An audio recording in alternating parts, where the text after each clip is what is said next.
We're here on what I would say is the highest production value podcast we've recorded yet for arguably the least worthy film we've talked about yet. And there's been some stinkers. We're here outside. I don't even know what to call it. It's not the last Blockbuster in Canada, but it's certainly one where we're at the mercy of vehicles, hecklers, Tim Hortons goers, old people, out here right next to this Blockbuster video that's a staple of Owen Sound where we grew up together. And we're talking about the hit film, Him. And by hit film, I mean not a hit film. I checked just before we started recording. 14 mil this weekend domestic at the box office. Yeesh. For a Jordan Peele produced film. But before we dive into that, let's talk a little bit about where we are.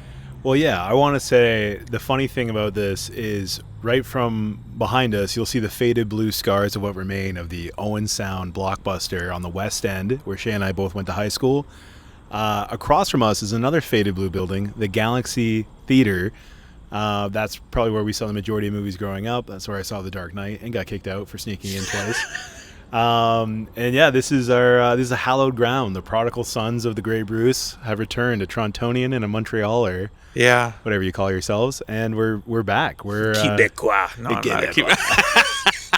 big Quebec guy. No, but yeah, as you can maybe see in some of this video, like there's the Blockbuster here. It's somewhat ransacked in the sense where like all the ceiling tiles and copper wire have been pulled out, but the store shelves like walls remain. are back. Yeah, I was just peeking in there. There looks to be what I'm assuming was a show shelf for a Blu-ray player. Yeah, it looks like it says Blu-ray disc, and there's like a case open at the front, and it looks like they probably had I don't know what Blu-rays were going for players back introducing then, but Blu-ray. Yeah. The emerging technology when this thing was dying. While we're riding the nostalgia bait here, I would say my two Blu-ray stories are going to a Walmart and seeing like Casino Royale playing on the Blu-ray thing. Be like, this is what you can watch in 2007. And secondly, this Blockbuster is where I rented my first Blu-ray. It was Rambo First Blood. It was the one movie where Stallone in the trailer goes, "You either live for something or die for nothing." And I watched it on a CRT television with a 4:3 aspect ratio on my PlayStation 3. The way it was meant to be watched. Yeah, and I remember thinking, this is so crisp. This is peak. And now as an adult, I'm like, oh, dude, like that was at least 720p away from being full HD. I would actually argue maybe that you've regressed in your television habits since then. No offense to your giant Samsung, is that what you got? It's a Samsung QLED. Yeah, QLED. 70-inch with a sound bar for my Toronto apartment lifestyle. And in my circle of friends, it's pretty boss, but only Shay knows that I would just buy the biggest, cheapest TV at Walmart, as long as it was a reputable brand, not like, I don't know. Okay, but see, we could do a whole episode on TV buying advice. When we drove to this episode recording, I was saying my dad has one Hank Hillism when it comes to American vehicles, including televisions, I guess, because we went to my grandfather's house in California, and he had a state-of-the-art at the time, 2007, Mitsubishi television. And my dad goes, can't believe Bob would buy, the people that made the Zeros in World War II's TV. What is this country coming to? And my dad's like not that guy, but the only time in my formative years I could actually pinpoint my dad having like a Hank Hill, like, oh, that boy ain't right moment was that. So, yeah, we're out here. It's crazy. This thing has obviously been like this for 15 years minimum, longer. We're 30. It was closed by the time we were in high school, right? It was like the end of high school. It left that long? Yeah, it was like grade 11. I was just about to get my license in grade 10, I think. I actually, funny enough, while we're here, this was the Blockbuster I talked about where I stole the parking sign from. Yeah. Behind us is the handicap placard that said Blockbuster. Oh. Obviously, I don't even... Oh, no, there's a pole. Yeah, you see the pole? Yeah. Yeah, we'll do close-ups for... we'll make a whole skit out of this. But on top of that, this was the Blockbuster, and this is actually thematic for our review today. This was the Blockbuster I had a job interview at, and they basically told me in few words that I would have had the job, but corporate's gone in a different direction. Right. a month later, that was when the news came. They were all closing.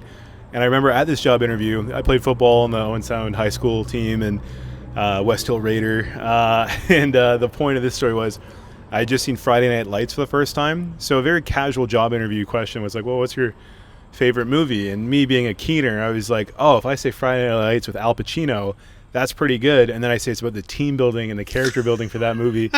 And so I had a football movie as my top at the time just because it sounded like I was a good team player for the Blockbuster franchise. So, now we're talking about a way lesser football Well, yeah, movie. I was going to say that was the top-notch transition right there, Brandon. Yeah, so we're talking about him. I remember a couple weeks ago, you had this on your radar. I don't know if it's fair to say you were excited for it, but I think you were. I was hyped. Okay, I thought because this you was gonna also be- described it, and I called you out for this immediately. You were like, "Oh, that new Jordan Peele movie's coming out," and I went, "Jordan Peele produced movie," which definitely has done a blow to his reputation, as that moniker has now lost some steam, I would say, coming out of this. Well, I pulled up a graphic on the way in that was like, these are all his directed and produced movies, and he's done some that you wouldn't necessarily pick. Like he produced The Black Klansman. Yeah, And, which I like, didn't remember. All the tomato meters basically are like, the worst one was 78%, and then now we have him and it's like 23. So Yeah. it Well-deserved 23 in my humble opinion. We'll keep it vague at the start here, but basically this was one of those movies that I wonder how that's coming across. That's very loud. How sensitive are these? I'm We'll not cut this. I'll just not pick picking up in the earpiece. For the fans at home, I'm wearing my athleisure today to match the football zeitgeist imagery they barely touch on in this movie, and my earpiece as if I'm a coach from the sidelines. Not at all trying to monitor our new mic setups for this recording. Yeah, So, we're really at the mercy. Like I said, there's people. It's middle of the day on a Sunday. People are driving around.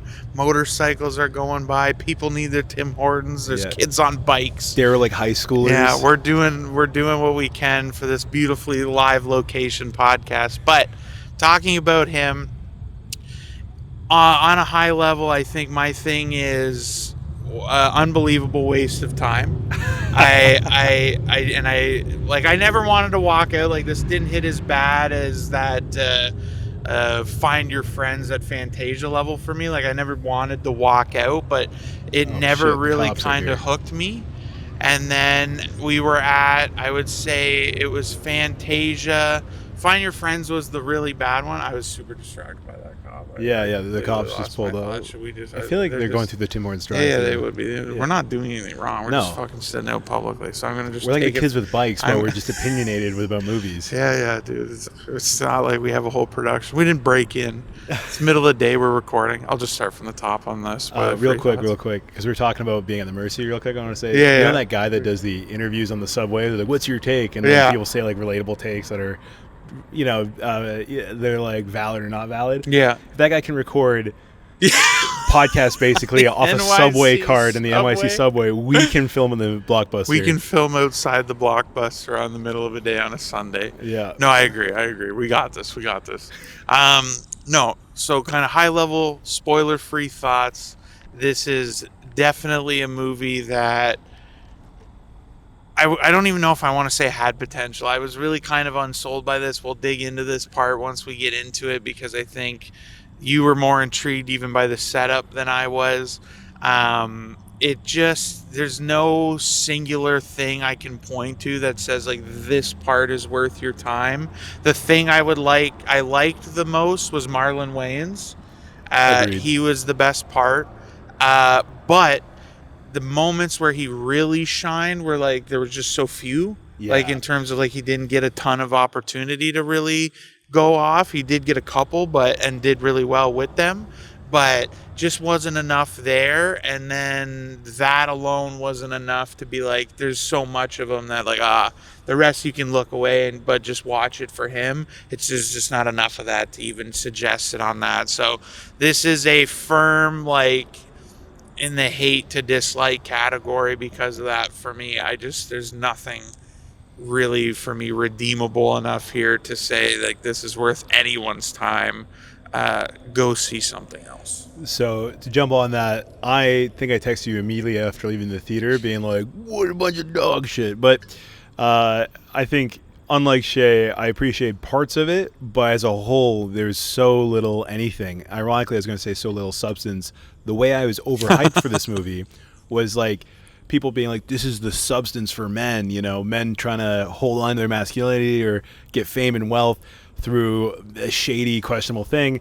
And then watching this, you're like, the substance was a masterpiece, and this is just like so empty. Like there's even on a character level, without spoiling anything, like it feels like our main character never really makes any deliberate choices.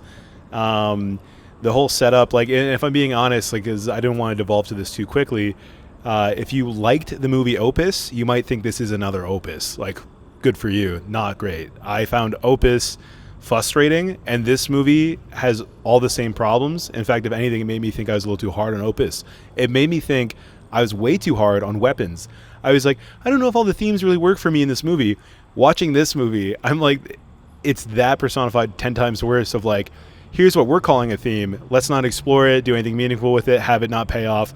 But, football is religion. And they go nowhere with that. Like, it really doesn't feel like they knew how to flesh out anything. Like, it feels like, from a visual standpoint, I felt like there's a lot of really cool, engaging things to watch in this. Like, I was kind of like there for the visual, but it was just like wasted on, I think, like, and I'm not like a screenwriter, but like on like a script level, it really did feel like they weren't paying anything off. They weren't building any mystery.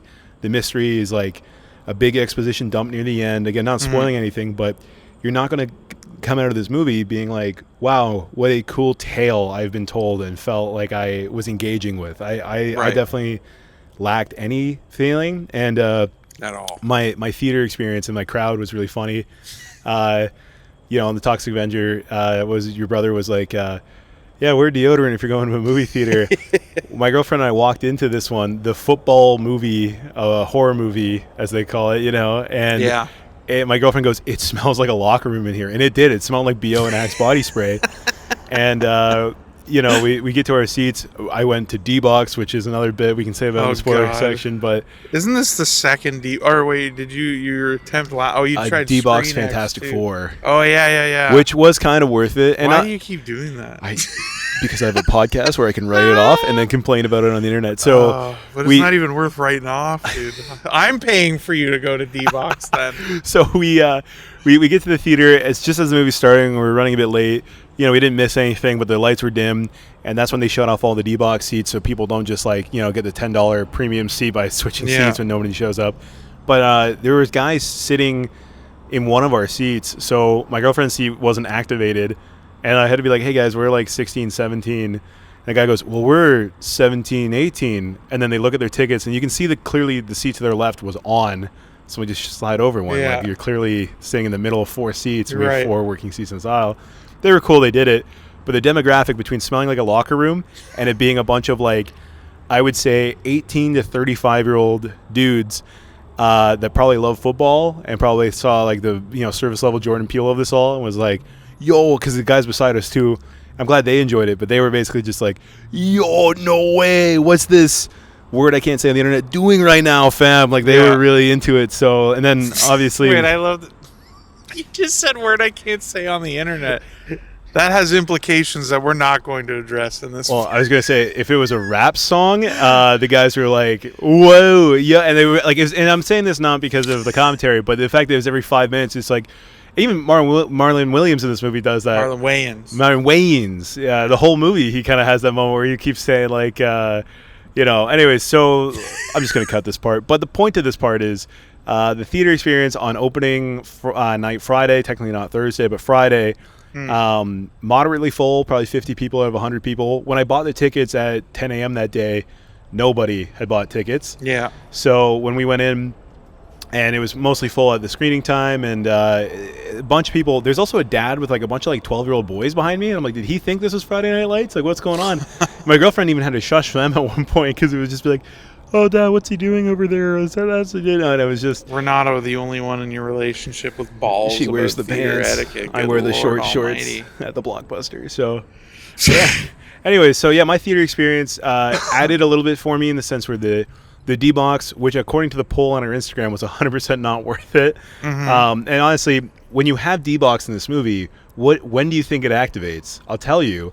It'll activate when he's getting a haircut and his phone's buzzing. The seats vibrate with you. When he gets injected with a syringe, that's when this, obviously there's some of the tackling scenes, but and we'll get into this. There's not a lot of like football stuff happening in this movie. It does feel a lot more like Opus and Cult of Celebrity in a vague desert compound. So D-Box, definitely not worth it. It did add a little bit of fun to the experience where it's like, I can't believe they're trying to make me emote harder with a shaking chair for the phone vibrating. But yeah, I don't know. I kind of derailed us about D-Box and my theater experience. What was your theater experience? It was fine. I saw it genuinely. We'll take a picture when we're done recording, but you can see the X of the galaxy from where I'm sitting. It's literally across the road. I went with Charles and his girlfriend Sam to go see this one, and there was maybe like 8 other people in there, and that was the same deal. We went on the Friday opening night, and it was like that was the 7:00 show too. So you would expect maybe that. Well, it tracks that it made 14 million domestically. Yeah, typically the 7:00, 6:30 showing. Yeah. That's like the sweet spot, because even on most big movie opening nights, it's not that buzzing at like the 9:50 showtime, because so many adults are like, most people go to that earlier one. So that was probably the busiest one of the two that day. It was very unremarkable that way. Just classic people talking. So I dealt with that. I don't give free passes like Brandon does. Thank God for Renata. Shout out to friend of the pod, Renata, for taking matters into her own hands. To be fair, trying to salvage this guy's movie experiences for him. So to be fair, we showed up. I had to ask the guys beside us to move over from cucking us from having the D-Box experience. And before she shushed the 12-year-olds who kept having 12-year-old questions like, who's that guy? What's that? There was before that, there was an absolute queen in front of us with long hair extensions far bigger than her head could hold, and press-on nails that were, double the length of my fingers, just swiping on her phone for probably 2 minutes. And Renata went to go throw something at her, and I was like, hold on, because we just already had asked these guys to move seats. We just already shushed these kids. So I was like, and then eventually I lean over and go, if you want, I'll throw the popcorn. Like, I'm sorry for stopping you from hindering Wow, this. such a brave. To which she goes, no, I'll handle this correctly. So she leans forward. So there's an empty seat in front of her, and she taps this lady in the back of her hair extension and goes, can you just get off your phone? It's a bit rude. And she looks and she goes, what the fuck? And then her phone's out and she's just like, swipe, closed it and never pulled it back for the rest of the movie. Good. But it was egregious. And again, I'm not trying to make this podcast always about theater etiquette, but it is kind of wild that it's like the demographic again being like, we're gonna bang this drum until we're gonna see as many movies as we can, and we're gonna deal with as many bad people as we can until we get to a world where we've yelled at enough people that most of them now know to be better when they go to the movies. Just bros and they queens eating hot chip and scrolling their phone. But to be fair, I feel like this is just one of those movies where if you're like, I didn't care enough to yell at people, fair enough, I get it. Let's dig into, the setup is like, it's sports heavy. It's like basically Marlon Wayans is like an even better Tom Brady. He's won 8 Super Bowls or whatever in a row after recovering from a scary injury and stuff. And our main character gets attacked right at the start of the movie by a guy. And like the way the movie's set up, this is like right away, I was like, oh fuck, we really didn't even see that much football. Well, it just shows us, it's literally a super cut to introduce Marlon Wayans. They show us who this kid is, grows up to be the main character, and like, so we immediately know the setup. And then this kid, Marlon Wayans is the current GOAT. This kid is he the new GOAT? And what's the usage of that term in this movie was comically distracting for me. Like, I got one better for you. It didn't work for me at all, because they're like, because in serious moments, like, you want to be the GOAT. Yeah. And I'm like, do people like in that specific context really say that? Well, like, do you want to be the greatest of all time? Like, that just hits harder than, do you want to be the GOAT? And I couldn't take it at all. If this movie was better as a whole and did more with what they had, I feel like those lines would have been good, because they would fit into like again, the audience, the demographic, like all the musical stings in this movie are all just the most generic, like, yo, trap beat, we're hard, we're out here balling. Like it lived in that world well, but it We didn't do grinded. anything, to broaden that. So to add to what you said about the goat making you laugh, brother, I was going to start this podcast by being like, all right, we're here with Timothy Chalamet. Oh Because yeah, you're that him, was dude. awful. Like that part, honestly, I was like, finally, I'm in for a treat. So bad, it's good.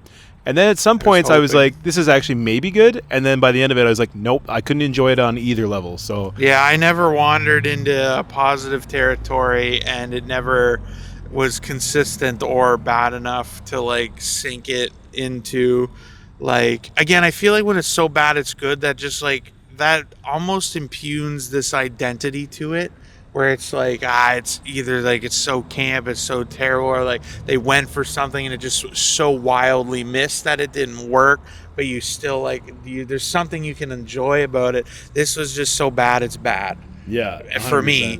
100%. And most, I guess, at least on the critic side, it had a slightly more positive audience rating, I believe, for whatever that's worth, I guess. But I think the visual aspect of this movie was making promises, or was it cashing checks your mouth can't cash or whatever. see, I disagree with that. Even like I've seen a lot of commentary about that. I'm like, I think it's just because this movie has some fucking color. Yeah, No, like genuinely, like it's colorized, it's stylized to yeah. it for sure. It's not to me at all in a way that I felt like very compelling or moody. It felt like it just looks cool. Let's make it cool. I think And like but like fair that stands out today. yeah. Well, and that's the thing But is like for I me, think I it was had like, okay, it had some really visceral moments of visual filmmaking. Like when they get tackled and they get hit, they do like that X-ray thing. Like there was stuff in there where if this was a better movie, I think it'd be very easy to praise and say like I liked how it stood out visually a little bit. But again, like there's even times in the edit I didn't think it worked. Like there's a scene where a woman attacks a character in the sauna, and Marlon Williams on the other side of the glass door, Marlon and the Wayans. Robin Williams. Yeah. Yeah. Anyway, so Marlon Wayans, he like force throws the chick basically. Like the door Yeah. cuts to being open. He's like, and there's a few moments where it's like this movie gets a lot of like the kinetic energy behind the camera, right? In my opinion, but in some of the choreography for some like the fighting, especially near the end, there felt like there's like a little bit of weird teleportation in the cuts. And I was like, okay, so whatever the visual like bonus I was given this movie would then fall short on when I'd be like, oh, that seemed like a messy edit or like a not well choreographed fight or like set piece. I wasn't expecting it to do that. I did realize, like, so funny enough, we talk about expectations a lot. In fact, Opus was probably one of the big ones. In this movie, I could do a whole 20 minutes on why Opus and this movie are like the same. Oh yeah, I had the same thought too. So I think that's a and fair one. again, to credit to Opus, I felt like the opening 20 minutes of Opus was really good. Like it was getting me in the world. I understood things. It had like really good graphics and visuals to catch you up to speed. And this movie was like light on that by comparison. And Opus, I felt like it just slowly drug out to be a downer at the end where I didn't feel anything meaningful. But this movie, the whole time I was like, oh, are we getting something? No, we'll come back to that. Oh, we didn't come back to that. So Yeah. ultimately, though, I keep getting sidebarred. Yeah, visually, I felt it was strong in some instances, but as a whole, when you added up a lot of the scenes and some of the edits, like I was starting to feel it not coming together, and I don't know. Yeah. Especially with like the Jordan Peele producer credit being so heavily advertised, you would almost think he would have done more, something else, or like I feel like this needed another scene or two to make this have any relevancy or like. My big thing lately is like an ambiguous ending needs to be really earned if you're going to do that. Mm-hmm. And I feel like in the way this movie wraps up, it didn't feel either. It felt like so weightless. Everything felt really weightless as far as like, what are the consequences? The character finally makes some choice, and it doesn't really feel like it lines up with what we've been showing the whole movie. Like maybe I'm just too much of like a bro, and I need like spell it out for me. And this movie does a lot of that, but I just was so underwhelmed by every choice by the end of it. Yeah, it was one of the things we brought him up plenty of times on the pod. I feel bad we'll have to have him so I don't just gaslight him every time by strawmanning his arguments. But like Nick Chepley, our friend, is big like, oh, like random crazy like stuff like that happens just like randomly is funny to him and he enjoys that. And I feel like this movie has that kind of bit at the end where like, yeah, it's super it's so on the nose for the whole thing to then just do this kind of like completely like it's like it is a different movie at the very end. And like sure it was kind of like but I was so distracted by just how dumb the rest of it was that this now just dumb randomness stuff like was just more dumb. Like 100%. it didn't like I didn't find glee in what was meant to be like a funny, gleeful, hilarious little bit. It just absolutely wasn't. And like the thing for Opus for me is, and again, you said your thing, like the comparisons, I totally agree. I felt the same thing. Like they end up in a remote area and they're like culty vibes and the whole thing. It's all there, but the thing for me, as much as Ao Edebree's character in that movie was like basic and just more of her character, I at least liked her as the main character more than I liked our main character in this movie. I agree with that For totally. sure. And so that's why I think this movie, especially the dynamic between the two and the two, like the cult person and the main character, has to be good. And as a pairing, I definitely think Opus's was stronger than him was for that reason. Again, Marlon Wayans was good, but 50% of the equation. And I think like for me the visual stuff, like the idea was interesting conceptually, and again like exploring that in a way that felt meaning, like they didn't like they show it and then like but it was just like that scene extended for quite a while too, like while they were talking, right? Like the when they do the x-ray scene and their like skulls clash, Yeah. that was a great bit. And then they just like stay in that x-ray vision thing for a while, Yeah, I and like it it because you and it didn't and it know. just and I wasn't sure who was who for a Yeah. second. Which And again is like they're all kind of in the same, aggressive, place. yeah, I think like the shallow end that they reach in this movie of exploring like kind of like toxic masculinity to a degree, not very well at all, is like you're supposed to believe that this guy's being more indoctrinated into this like life is football, man up, shut up, take walk it off kind of thing. yeah, And they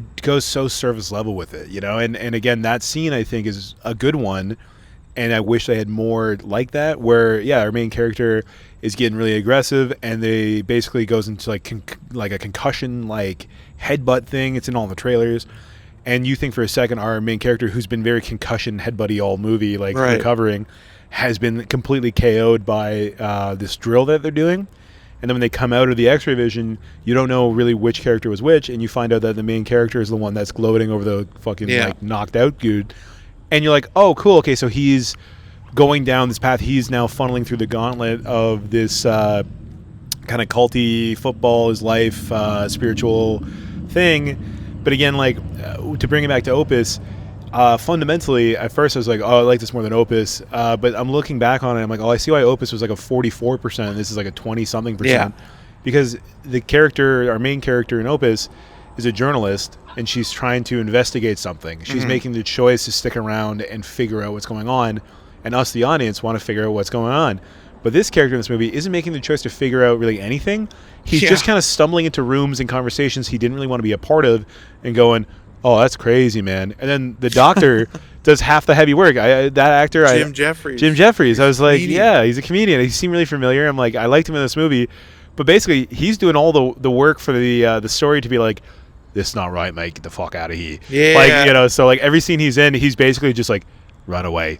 which is also like a caricature for this genre again of like Yeah, he's the doctor at the beginning, like just seems like one of them like and involved, but then for like kind of you're supposed to just take his word for it basically that like he finds this morally taxing because then he'll show up and be like gladiators mate, two the mentor, one leaves, and he just fucking walks off in the distance. You're like, wow, I wonder if that's to set up the concept of the movie. Like it was again, I like him, I think he's very funny. he was a highlight. Him and I Marlon thought, Williams. yeah, yeah. Wayne's. I like Scary Movie a lot, bro. I swear White I'm a chicks is fan. really, I get it, but Yeah. but yeah, no, like, well, yeah, and like again, to me, the Opus thing, like, they're very similar. Opus was just more of enjoyable. Like, there's things I could point to that I liked more, and conceptually, I thought, like, as much as it gets explained out towards the end, I found the actual kind of like, I wouldn't even call it like the moral argument, but like the worldview, like the kind of cult angle of that more interesting, because it Much more was interesting. actually like it was bigger than football, like which like literally is. It's not even like that the movie really tries to like say much more than that, because it's very like you can, like, again, you sent me this video. I had seen it before, but this positive review of the, or more positive, I should say, review of the movie had like very what I would call generous interpretations of Yeah, it to yeah. kind of try and find that positivity. And I think the movie itself demonstrates it doesn't earn any kind of generous read that way, because it's does nothing it does indicates to you that it's going for any sort of like real commentary. And again, like the main character you said, like I like in Opus where Ao's character is actively making choices, and it's using her against herself. Ultimately, is that idea that he brought her specifically because he knew she would write, she would inquire, and use her as his mouthpiece ultimately. And that Yeah. was kind of the big reveal at the end of that, where our main character in this one is completely passive. Totally. And the way the movie showcases this actually really bothers me, because like we see very minimal amount like of his dad, and really his dad is just showing him this video when he was a kid of Marlon Wayans when he got hurt, and he's like, look it, don't look away, that's a man recovering. And like, so okay, like he's hard, he's firm, but there's no real indication given to us that I remember that he's like this hard ass piece of shit, like terrible dad. Like he seemed like a positive enough influence and everything in the There's brief one bits we get. flashback where he's grabbing by the helmet to be like, "Get your head in the game." Yeah, but that's when they tell us that he's like, oh, like I tried to quit and whatever. Like we just get Yeah. this. So then we find out that like this wasn't his dream, it was his dad's dream or whatever, which again is totally in this ballpark of like sports things, like to a degree, much lesser degree. Like this was always something like I grew up with a kid, like Yeah. as a kid. That Also, was like like I think my dad was like, fundamentally, you're so fucking big, you should be in the yeah, NHL. yeah. Get you're going. Like so I'm I like had the it same was thing. there. But again, I feel like part of it that bothers me with this theme is that in this movie, the theme itself is too like absurd to take so seriously. Like it's not that it's not real, it is real, but it's really hard to buy into this like to really draw out a strong emotional feeling when they're treating it as if like the material itself feels as if it is world ending stakes. Like it is the only thing in life. And I understand like to these characters it is, that's the whole gimmick. Like I don't remember the order, but it was like family, God, and football, and he's like, for me it's football, Football, family, family, God. God, and he like all this stuff. And so like I understand that, but conceptually as an audience member, as a normal person that's not wired like that, you like I understand that they are, but the movie doesn't make me relate. It doesn't make me feel. And even as someone that went through again very different, nowhere near to that nth degree, but like I understood, like I could see the way in. But the movie again, and that's why I think it doesn't earn a generous read, No, it didn't because go it's anywhere just with me. so it's not able to do anything meaningful with the stuff it is going for at to all. to add to that too is like I in the moment of watching the movie, like similar to you, like we're both like 6'3", almost 300-pound dudes. Both of our dads were people of sports, being like, you get into hockey. I think I played house league for 7 years, was pretty terrible at it. I get to high school, I played rugby, tried out for football, couldn't make it first year. I get into my second year of high school in football. I'm a defensive lineman. Big guy, just gotta move forward, hit kids, try to make a tackle if you can. And I think I maybe got 2 in my 3 years of playing. But the one thing in the movie that made me kind of like want to root for it or relate or get in on that level, which they opened the door for it. They opened the door for a lot of these like kind of more interesting themes, and like in the toxic masculinity thing, or like the, sports to be Christ-like and give yourself for sport. I thought it was going to be something. And I wish it went that way. It didn't, and I wish it went more occult. Anyways, but the point of this is, there was one moment, and it hit me like a weird wall watching this. Was like, I had this exact thing in high school football. It was my first year playing football, and again, I was never good at it. I was just big. I was the same size I am now in grade 10. But the whole point of this was like, there was one guy. He was grade 13. His name was Casey, and he was my position. He was like another defensive lineman. He was a nose tackle. And I remember there's one drill where, we're like, you're tackling each other to kind of get the practice in. And I laid him out once, finally. And it was like, and everyone was almost cheering because they're like, oh, he's getting it. The kid's getting he's getting his mojo. He's learning how to be like an aggressive player. The chimps are fighting in the cage. Yeah. He's the alpha. And this Casey guy comes up to me after, and he's like, that's what I'm fucking saying. He's smacking me. And it's good. It's fun. And he grabs me by the helmet. And he's like, but don't you forget. And he takes me by the helmet, and he basically throws me to the ground for my helmet. I bit through my bottom lip, and I had should probably gone to the hospital or something. I got stitches. I had this huge open sore in my mouth. I couldn't eat for 2 weeks.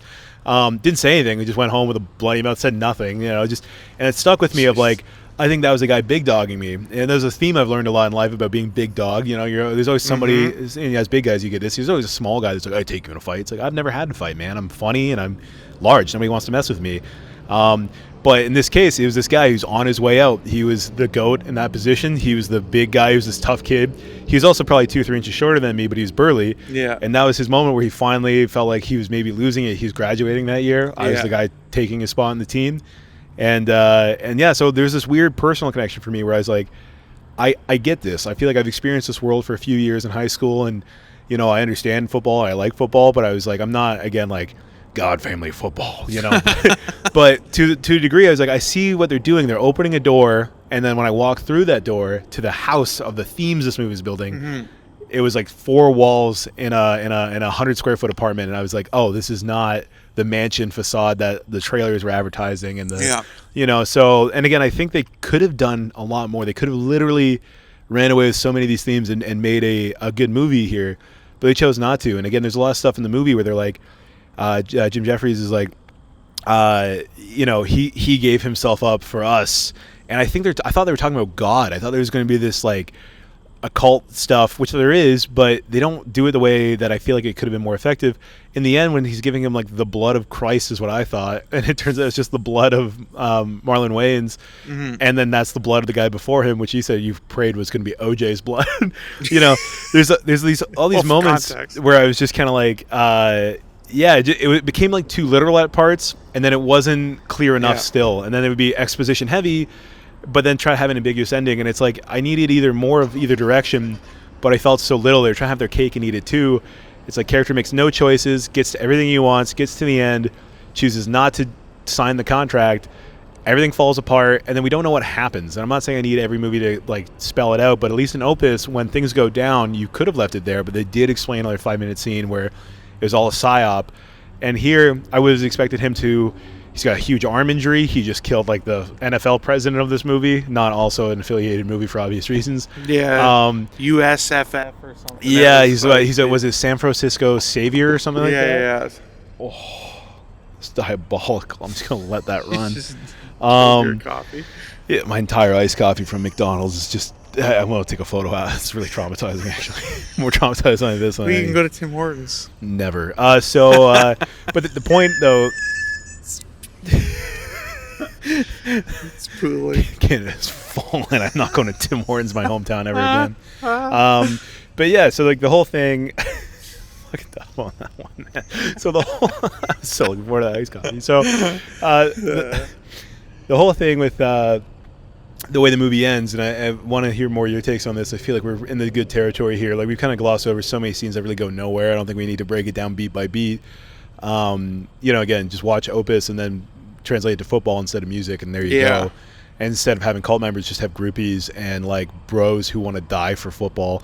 So, which again, I like that, but then they went nowhere with it. I was expecting those guys to show up if there was a 5-minute scene after. So our character, he kills Marlon Wayans, and he ends up in this also too. Fuck, I'm so scrambled here. I didn't take my ADHD meds today. So the point of this though is there's a big showdown that felt like a really phony MCU final fight where it's like they exposit everything, and he's like, "You gotta fight me in the film tape room where they watch That all their gladiator memories." thing pays off. Yeah, Two gladiators. and to be fair, my favorite line in the movie is in that scene where he goes, "What's the opposite of a savior?" And the real quote is, "What's the opposite of a savior? A good man." And Yeah. earlier in the movie, Marlon Wayans goes, "You're a good man." So that's something that, again, service level could have been better. I appreciate it for what it was, but then he goes, "What's the opposite of a savior?" as he's about to deliver the death blow, and he goes, "A mascot." And he kills him. Yeah, I was like, what? Well, and also Marlon Wayans says, everyone dreams about that moment where you walk through the tunnel and like playing Friday Night Light Football, and going to school for sports broadcast and watching a lot of like sports broadcast. It was like, yeah, that would have been a great iconic scene of him walking out of the tunnel into that final contract signing football field thing. Yeah. He just kind of like shows up there. Like, it does feel dreamy, but in a very unearned, uncreative way. And then he goes against the code, doesn't sign the contract, has a broken arm, kills everybody. His manager gets pulled into a pentagram, and it's like that felt like really like haphazard. Like, oh yeah, we gotta tie in more of our religious shit somehow. And then the movie ends, and I think in a better movie, it would have shown him like, oh, here's our star quarterback, recovered from a shoulder injury, and then he gets laid out and murked, and then maybe some of those culty football guys are like, you should have signed the contract, proving that this organization that's bigger than God has roots. But there's no way he defeated the organization in that phony little end scene, right? Well, but also my beef with that idea too, and like I understand, like I feel like your sensibility on it is correct, but the problem is that like no matter what they did, I also think it would have been stupid because it was like, it's like, again, when we say like for these characters like football is life. No, like there is an occult element that comes up at the end of this specifically. And again, like that's where I'm having trouble with it conceptually, is that like they have this super blood. So that's the O.J. Simpson bit that he's talking about. I thought that would have been a really funny bit because they show that since the dawn of the USFF or whatever the fuck it's called, they select one, they chosen select one, the chosen be the one, goat. and they continuously pass on blood, and that is from the original person, then get given to the other guy. So they have this room of like a circle room with different outfits, like a hall of fame of from goats. the different goats. And again, that they use as like a literal term basically in this. Greatest of all time. Surrounded, but then when it was like O.J. Simpson's era, I'm like, bro, because I think it was number 31, and I feel like if it was O.J.'s number, I would have seen that online. I didn't look it up, but I'm like, would have been hilarious to me if it was O.J.'s number just for a bit, but I don't think it was.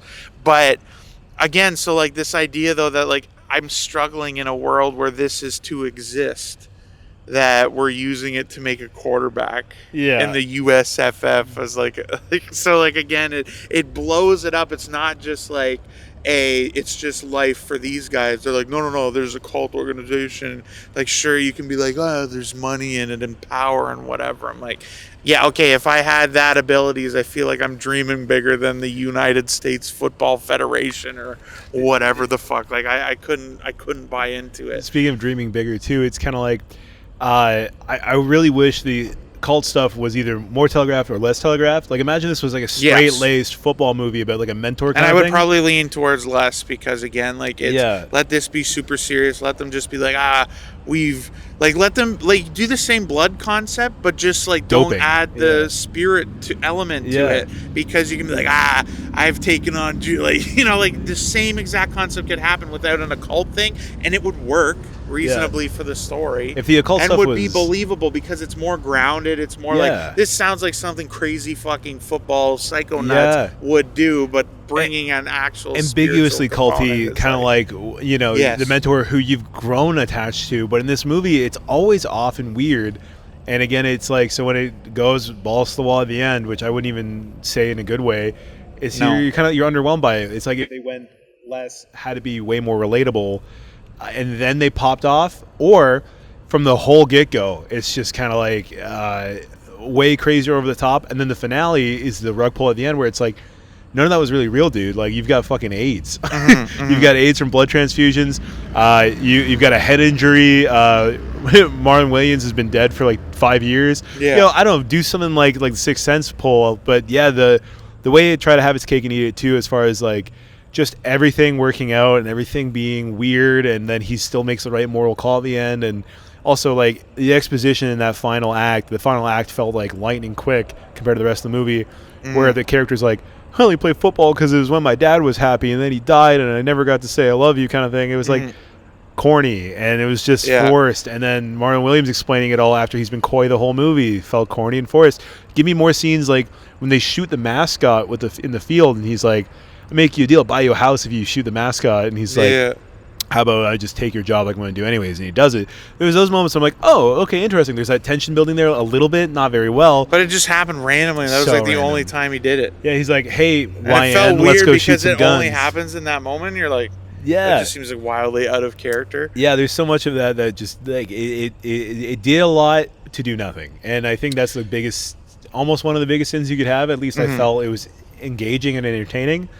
But with any payoff, I would have been happy with any payoff. Again, like a corny. Well, structurally, they also fucked up the build because, again, the movie sets up this like the gladiator, like the thing. You know, like it's so evident from the opening of the movie that these two are coming to a head from literally the beginning of the movie.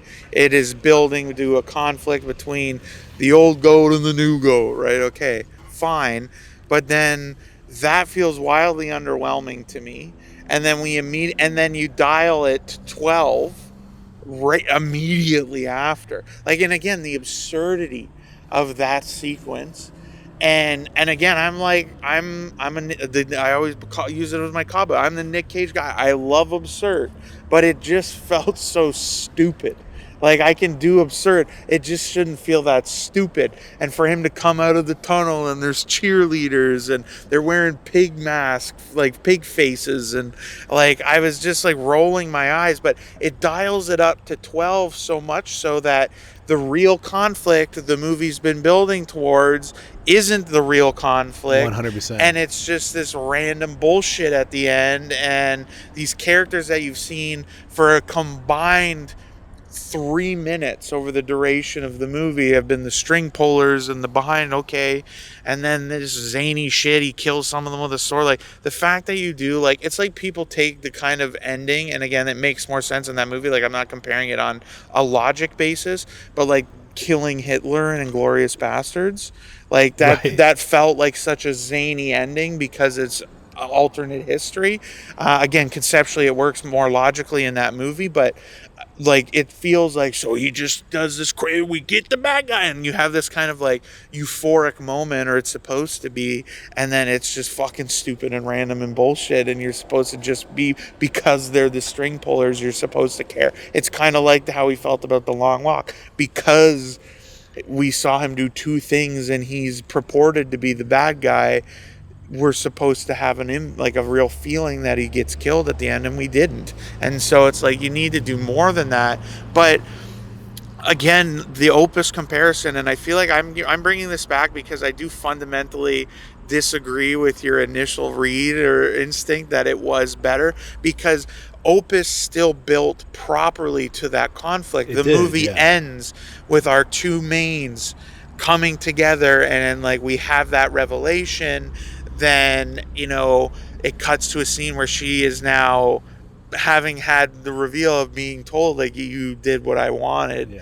And then does she keep going, does she not? And cutting like that, it's satisfied. And this movie never satisfied in the same 100%. And that's the thing, is like my girlfriend and I were kind of arguing this on the way home. She really liked this movie, and I was kind of blown away by that. Really? Yeah, she was like, I would give it like a 4 out of 5 on Letterboxd, and I was like, really? Because I was between a 2 and a 2.5. And I think on behalf of the filmmakers, please tell her to create a Letterboxd account to put that 4 there, because they need more of those. Well, she even said she really liked the female character in this movie. I forget her name, the actress's name. Julia Fox. I hated her. But I've only liked her in Uncut Gems. I liked her a lot in Uncut Gems. I've seen her in anything since. I fucking hated her in everything. So here's the thing with her too, is like she's again like a secondary antagonist where she's like trying to almost seduce the character, and she's kind of like, the snake arm of the higher powers. The cult. But yeah, and again, it's like in the end, she has like boss girl moment of like, I got to do everything around here, and that's probably the only real comedy for me when she accidentally kills herself. But thematically and dramatically,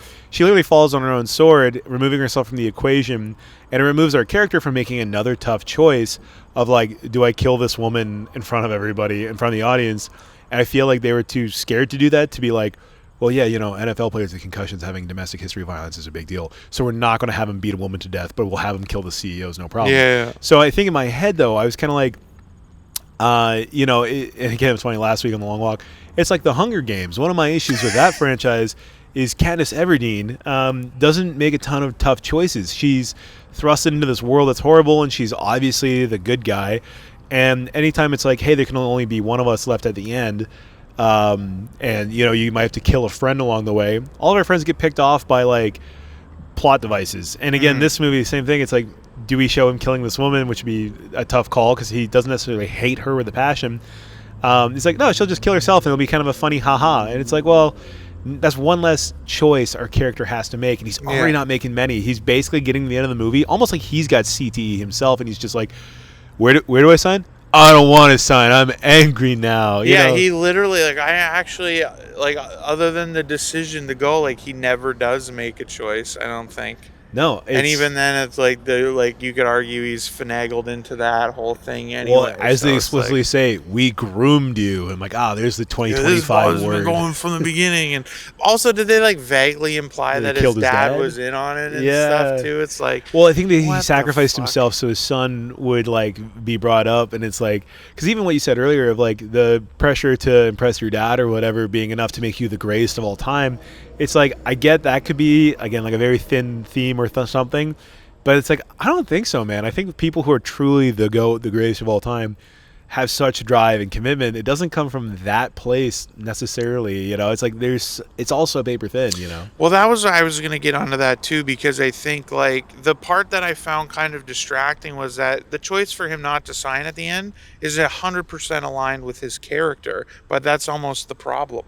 Yeah. That like it is so obvious. Yeah, because like again for him, like they say it, they have a conversation about like the God family line, and he's like why, like right at the beginning before that part even comes up again more explicitly, they're like, why are you doing that? He's like, to provide for my family. And it's like, no, like the goat's driven by that. Like, I am the greatest of all time because that's what I aim to be the greatest. And so, like, how did you get to this? Like, it was just like it made no sense to me, because it's like, you don't have multiple prospects and you find the one that is only driven by that. Like, so this is Renata's argument with me about this was.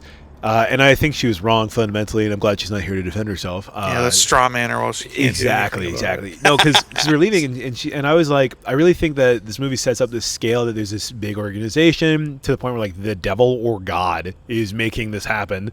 And in the end when he doesn't sign, and they're like freaking out, I'm like, this should be like a boardroom interruption, and they're like, all right, we'll bring in the next kid. It shouldn't be like. Because they immediately pull the masks off, the facade drops, and they speed run to the end. It's like this should have been like a footnote, and our character should have gone crazier. He should have been like, "Fuck you ruined my life." Instead, he's just kind of like stoically like, "Nah, son, I ain't him. Chief called, said this wasn't it." Right. And it does feel like, if this organization was as big as it's built up, and this occult shit's as big as it's built up, this would have been a hiccup. There would have been other prospects. There should have been another guy entering the field. There should have been a moment with Marlon Wayans where he's not going to kill him, because our character is like, you were like an idol to me, I'm not doing this. And then Marlon could have been like, you never were him, and he kills himself, and now he's forced to go sign the contract or something. Anything than what we got, because it doesn't line up on one side of the aisle or other for our character's like moral compass, which again just do better movie. I mean, like, I was on board. I related to the paper thin stuff, and like I said, like they opened the door for me, and as somebody who wanted to like it, I walked in, and again, I was just underwhelmed by what was on the inside, what was being written and shown. So I think there's like, again, if you want to give the movie like a generous read, you could be like, but the fact that they're all buffoonish idiots, like make sense because they're just dumb rich Just idiots. figureheads that don't have to work that hard. But Yeah. again, it's like, oh my god, like I don't care. Like that's not interesting just because sir you can make it like it's not. And I think like ultimately that's where like again, none of this like this is a moment that like theoretically on paper like it is zany, it is over the top, he starts cutting heads off with swords and shit, like it's wildly weird, but the fact that it's that crazy and it felt absolutely nothing about it Yeah. is emblematic of like how bad it is, because it should be easy for you to be like, what the what, like you should Yeah. just like I didn't even go like I wasn't like like freaking out about it because it's so unimpactful, it's so uneventful, it's so unearned, you don't care. And that's like kind of the problem like through the whole thing is like again I can find something to pull in. And again like to me the dynamic between the the retiring great, like I feel like that's a thing that's been done a gajillion times before, but like again there's like all these elements of it that they added like just added nothing. And again I think if you read this generously you can be like, oh well, there's themes of toxic masculinity and all this other stuff, and it's like okay sure, but that's like not enough to say anything other than like, oh, these fucking football guys are cracked, or like and I want to bring this up too because I've seen other people say the same thing, but you even saying like that guy you're talking about, like the comparisons of like football is like religion and it can be called like the idea that that's a clever idea Yeah. is baffling to me, because it's like Just do more no with it. shit. Well, Yeah. like but even then like to me it's that to me. And again like I know my instincts generally are like be more pure in that and this horror comedy genre, and like we've had our conversations about that, but like to me it is it's not clever because it's so obvious, it's so nakedly obvious, the cult like behavior of sports fans. Yeah. As a sports fan, as a hockey fan, as a Caps fan, like I like it's absurd when I like the fact that I Don't go, dox yourself, bro. we won the Stanley Cup in Yeah, 2018. yeah. Like that's absurd, right? But again, and I'm not even like a dramatic example. There's people that paint and do the whole thing. Like it's not a clever thing. It's not insightful, but it is a real thing. So you can do something with that and you can make that interesting. But to me, again, because it is so absurd, draw the cult comparisons and lean into that component more. And once again, this is a movie that I wouldn't even say it blends absurdity and comedy with like dark stuff, because or like more serious themes, because it really is fairly normal in terms of like it's consistent in the dark theme throughout and then just takes that turn at the very end. But like have that, like if you kept that tone of these bumbling idiot power people more consistently, and like again take the spiritual like cult component out of it, but have it just still be like they've been transferring blood from other star players to other star players thinking it does anything, and be like, do you even know if this is doing anything, or have you guys just been doing this because you think it might, like, and like that, like you can do that, and that to me is at least somewhat more funny, it's more interesting, it's more consistent. I can find my way into that. But when you're like wildly serious about something that doesn't warrant that level of seriousness, Yeah, you're like it's conflicting. If the guy at the end didn't get dragged into the pentagram and they did Like leave it- invisibly, by the way, like again, Yeah, if you just- haven't seen the movie and we're talking about it, again, this is one movie where I say like, if you haven't seen it, go watch it. No, don't watch it. Yeah. Listen to our spoilers. But like, yeah, he literally like an invisible force slides him onto this like pentagram on the floor, and then he eventually we walk away, but then he mist clouds yeah, in the background as our main character's walks away walking slowly. away. Yeah. Now this movie implies its coolness a lot, and that's one of those scenes. And again, the dragging into the pentagram. I again, if they're going with an ending where they don't show what happens to our character that we watch make these singular choice at the end, I should say. Yeah. It's like, leave that up in the air. The bumbling idiot's like, oh man, they're going to be pissed, referring to some higher power out of sight. Yeah. You know what I mean? But in the end, it's like, oh, okay, so the devil is involved. There is a satanic sacrifice. But again, it made me want more, but not in the good way. When a movie ends, you're like, oh, I wish what does the director think? Like, what's the behind the scenes on that? I'm just kind of like, really? That's where you're ending it? You know? So, I mean, I think we've said it pretty much everything we possibly could as far as like the letdown, and also too, as the expectation expert on the podcast, Shay being Our senior expectation correspondent. I went in pretty high. Like somebody online was saying this is like a dollar store Darren Aronofsky's Black Swan for men. It's almost like, how people used to get mad. It's like, oh, this is like this for women, and people are like, this is now the opposite. It's like, oh, this is better movie for men, for man brain. Like, and I get that because I bought in on that. But it was like the substance for men, Black Swan for men. And it's like the vibe, sure, the trailers definitely, but as the expectations go, I'm really glad I saw all these Letterboxd and Rotten Tomato meter scores, because it lowered my expectations so greatly. I could try to enjoy like the visual aspect I praised a little bit on. I was hoping I would have a similar effect, like everyone saying like this was terrible, and I was hoping, like, I kind of expected it. I thought the trailer looked terrible, and I was like, okay, like, then that really bottomed me out even more, and I'm like, well, hopefully I can at least have fun with it then. Like, I thought this could be a funny hate, like, mock watch. No, it didn't even get there for me. I thought the trailers looked good, but again, now it's like, my favorite meme review is like, the lion does not concern himself with bad Rotten Tomato reviews.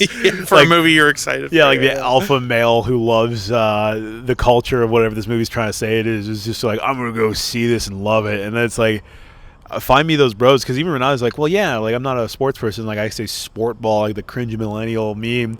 So he's like, I think I liked it from that reason. This movie's so not real. Yeah. And I'm like, that's a take. It's like, this movie does feel like a dream in the lazy student film way of like, yeah, it's just kind of like all heady and shit. Explain yourself, do better, or do none of it and ground it better. An idiot's idea of a smart movie. yeah. I remember in college, that was the thing, is like, we had to make like a TV show pilot on a broadcast studio. And we had this girl who was like hot shit, and she was just like, I was the producer for this, so I was in charge of like, as directing or producing, and she was the writer, and she was just like, it's supposed to be like, have like a dream quality, and she would never explain that. And I always harken back to that experience being like, oh, that's like the amateur, like, yeah, I'm in film studies and I'm like doing this stuff, but the people that actually have to make those movies and make those choices, again, that's why I think like whoever shot the movie did a far better job than demanded by the script and what was going on. And also too, like, again, we kept saying Marlon Wayans, I've missed him in movies, and I'm happy to see him doing something like this. I just wish this was a better vehicle for him, because again, I agree. He's given some good moments and some good material, but he's also given a lot of bad material, and it's fun to see him act kind of like this eccentric goat antagonist. Because then again, like when we saw The Long Walk, I felt like we really didn't get a primary driving antagonist the way I wanted. But again, this movie was so bad, I'm like relitigating all my reviews and headcanons for other movies, being like, they did pay off in a more meaningful way. Even that movie that I felt wasted my time, Opus, it did pay off and had like an actual character, a dumb character in my opinion, but followed this like their logic and their thought path. Where this was just like, hey, you're a figurehead for a sport company, and you're a figurehead of a character in the movie. You're literally just there, and then you just decide to say, "Nah, son," and change the ending. I was like, "What?" Well, one thing I want to push back on you before we wrap up a little bit is that, and I again, like, you weren't the one to originally say it. It was those people that were like, "Oh yeah, it's the substance for men. It's Black Swan for men." The thing about a good movie is the substance is the substance for men. Yeah. Black Swan is a good Black Swan for men, because a good movie, in my opinion, and I don't mean this in like a universality way that everyone can watch, like, it's not the same thing, but a good movie can make me understand feelings even if I can't relate to them. Even if they don't have a pecker, even if I should be able to relate? Exactly. I've never thought of that. Because either way... It's okay, Mongo. Because either way, him does not. But seriously, like, I think, like, again, like, you don't have to like relate to understand. And I think but it's not like a good movie can convey that to you. And it's like, I got all of those feelings, and the reasons why I think those movies stand out is like, I understand, like, it's simpler if it's a concept that you can just more directly relate to, because then the movie doesn't have to do the legwork to help you understand. But again, it's like one of those concepts where it's just like, there's a reason why, like, good movies are good and bad movies are bad to a degree. It's not that, there's objectivity. You can like things and maybe they can work and impact you different ways, but there is there is something where there's like, okay, at the very least, like I didn't love it or it didn't work for me, but, and this is just one of those things where, again, like I wholeheartedly cannot endorse this movie at all for any reason.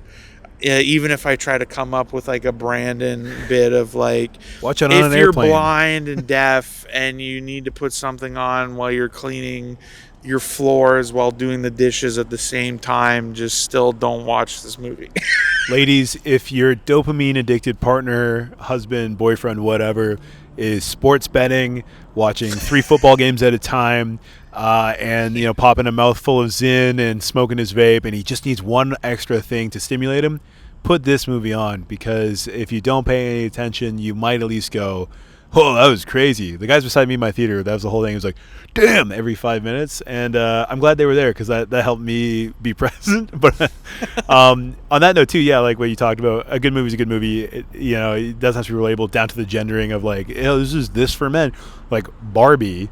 Barbie was a great movie, and it's like I cried at Barbie. I cried at Barbie too. I called my mom, and I haven't talked to that lady much at all. So I was gonna say, yeah, it's like I think Adriana a while ago was like, oh yeah, Brandon would have hated that movie because it was like super. I think you would have hated I it. probably would have hated it, Yeah. but it was like, yeah, it was like about like a very like flamboyantly gay people, and I was like, I'm not like that. And then I was like thinking about that. I'm like, well, but that was. Oh, I think we were talking about a different. What movie were you? It was the one that was it Fantasia? It was the one where it was like all the characters were like there's like a token straight character because everybody was super gay.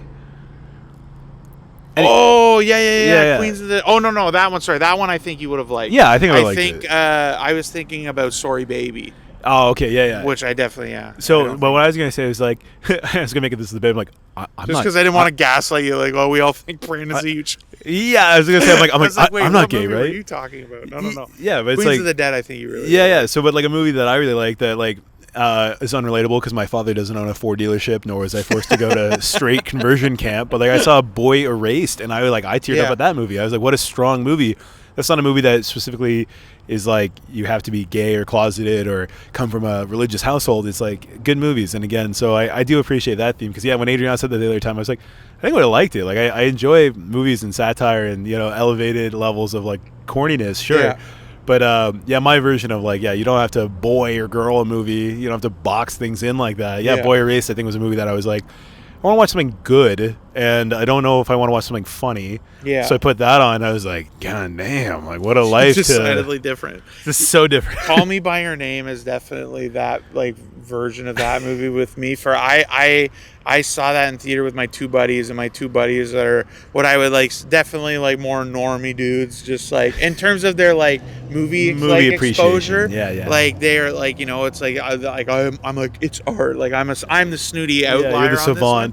But like I watched that movie, and again like there's like all the different aspects, but the way that movie captured the concept of like your first love, a summer love, like all of these things that I found my way in, and that being ended and going on, and like all of that, like there's you can be specific, the characters can be specific, but there can be like universal elements of it that, again, whether you, even if I like, that's a case where I could relate, but like you can understand, and if a movie's good, the acting, the performances allows you to feel it even if you don't relate or understand it that way. Yeah, and like so, in Barbie, how Ken's job was beach, and as a workaholic Yes. who identifies my whole personality based on my job, I was like, I am Knuff.